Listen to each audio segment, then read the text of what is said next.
My brother called me at 12 a.m. on Christmas morning. His voice was shaking so hard I almost didn't recognize it. "What did you do?" he said. "What did you do?" I looked at the lights on my tiny apartment tree, at the plate of takeout I'd eaten alone, at the phone screen glowing in the dark, and I smiled. Let me tell you how I got there. My name is Claire. I'm a biotech researcher. And for most of my adult life, my family treated me like a guest who'd overstayed her welcome at her own dinner table. My brother Daniel is 3 years older than me. He's charming in the way that people who've never had to work very hard are always charming. Easy smile, easy laugh, the kind of person who walks into a room and makes everyone feel like they'd been waiting for him. He joined our father's pharmaceutical distribution company right out of college. No interview, no probation period. Just a desk with his name on it and a salary that made my graduate school stipend look like pocket change. I went a different direction. I did my PhD in biochemistry at Northeastern, then spent 4 years developing a targeted drug delivery compound at a small research firm in Cambridge. It wasn't glamorous. I ate a lot of sad salads at my desk. I missed weddings and birthday dinners and holidays, but I was building something. A compound I'll call NT7, a lipid nanoparticle formulation that could dramatically improve how certain cancer medications reach tumor cells without destroying surrounding tissue. I filed a provisional patent on my own, with my own money, before I told anyone. That part matters, remember it.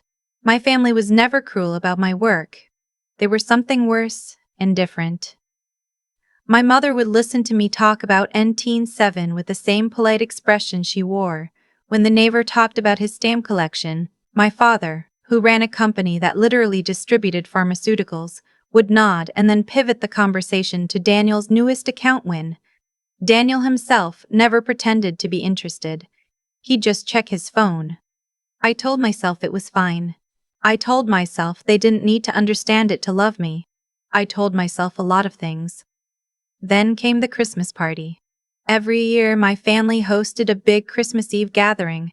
Extended family, neighbors, my father's business associates, people I'd known my whole life. It was loud and warm and smelled like my grandmother's recipes, and it was, genuinely, my favorite night of the year.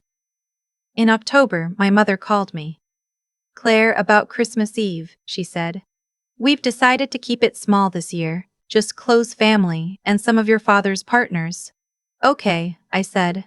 "So just us?" A pause. "We're inviting the Hendersons, and the Brewers, and Daniel's girlfriend's family." "That doesn't sound small." Another pause. "The thing is," my mother said, and her voice shifted into that carefully neutral tone I'd learned to dread. "Your father is trying to close a very important deal with a biotech licensing firm.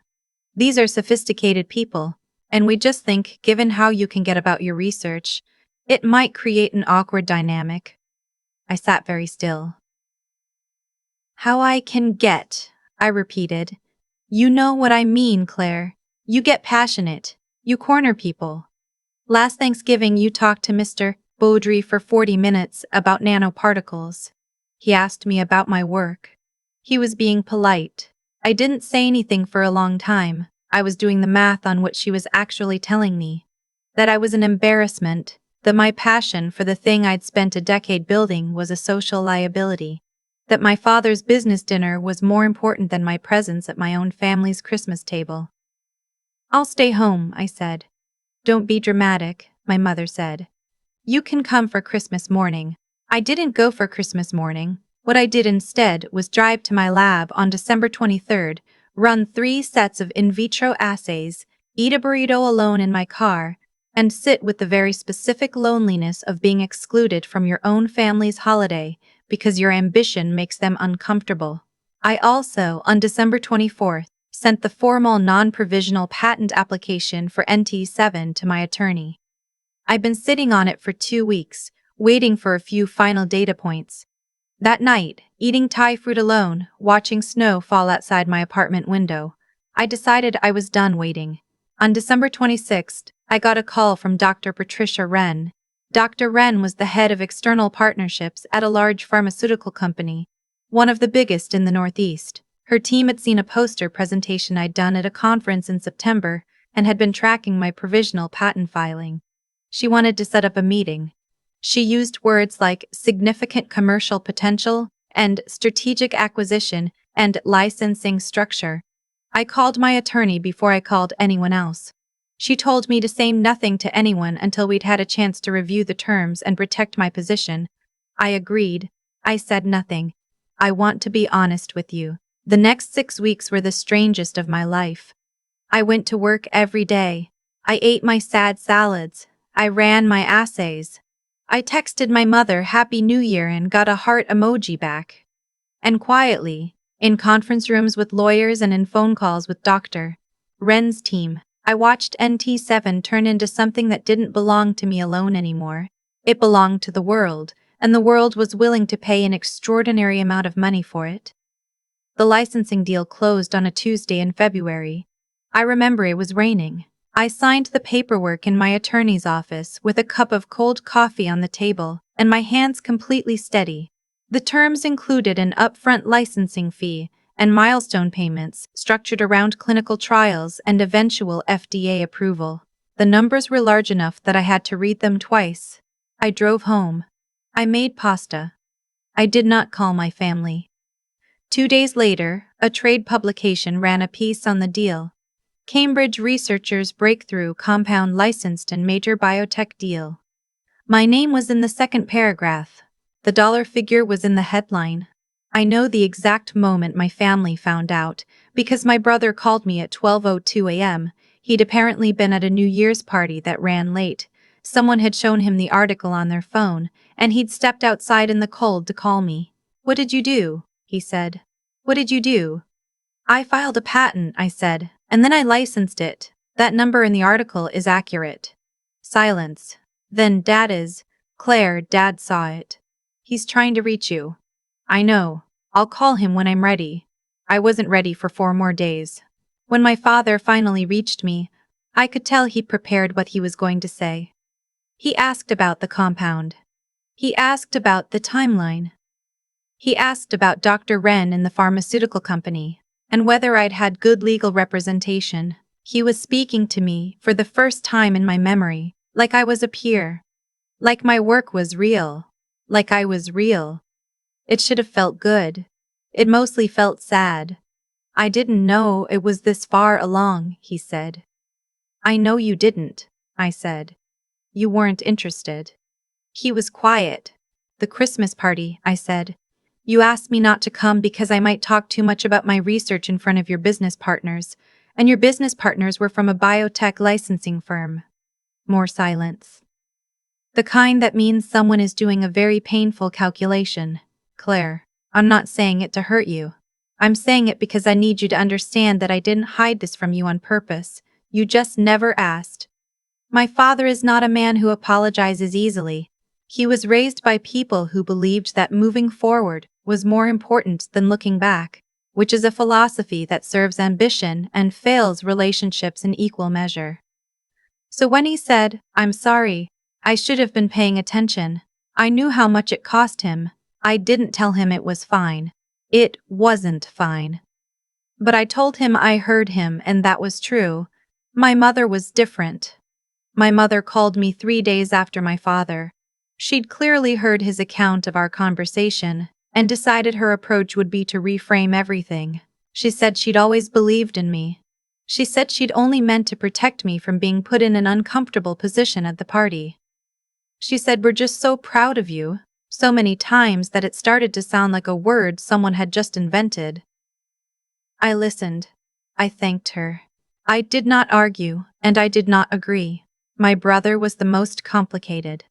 Daniel requested a lunch. He chose a restaurant that was nicer than anywhere we'd ever eaten together, which told me everything about how much he'd thought about what this meeting meant. He was dressed carefully. He ordered water. "I owe you an apology," he said, before I'd even unfolded my napkin. "I never took your work seriously.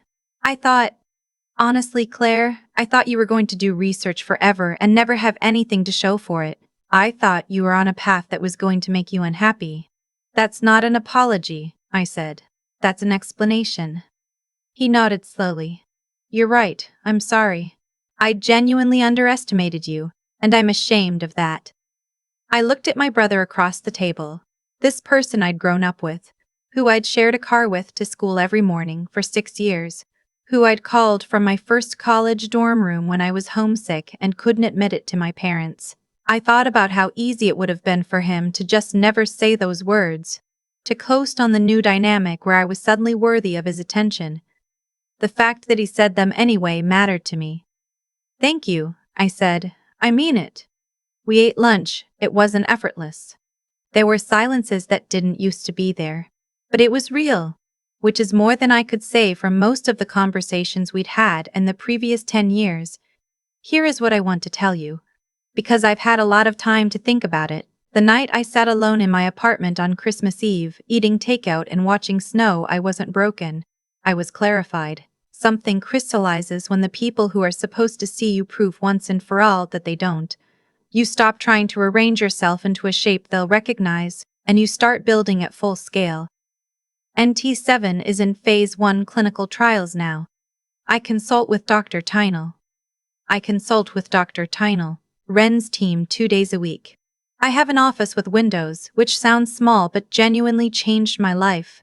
I gave myself a real Christmas tree this year, the kind you have to water, and I put it in the corner by the window where I can see it from my desk. My father and I talk every 2 weeks.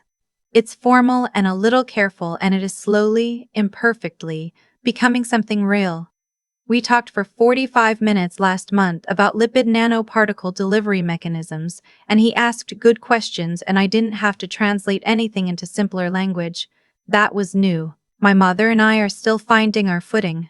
I don't think she fully understands what changed between us, which might be the whole problem. But I'm not writing her off. I'm just not pretending either. Daniel is trying. I see him trying. That counts for something.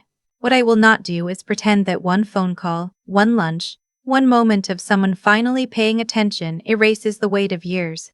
Trust is not a switch. It is a door you open centimeter by centimeter, and anyone who tells you otherwise is trying to rush you back to a place that was never safe to begin with. My worth was never in the licensing deal. It was never in the headline or the dollar figure or the moment my brother's voice shook on the phone. It was in the lab at 11 p.m. in December when I was running the same assay for the 4th time, because the 3rd result didn't feel right. It was in the patent application I filed alone, with my own money, before anyone knew to care. The work was always real. I just had to stop needing them to see it to know that. And on Christmas morning last year, I drove to my father's house for the first time since I'd been disinvited. My mother had cooked too much, the way she always does. My brother arrived late, the way he always does. My father poured coffee and handed me a mug and said quietly, "I'm glad you're here." I didn't say it was fine. I didn't say it was all forgiven.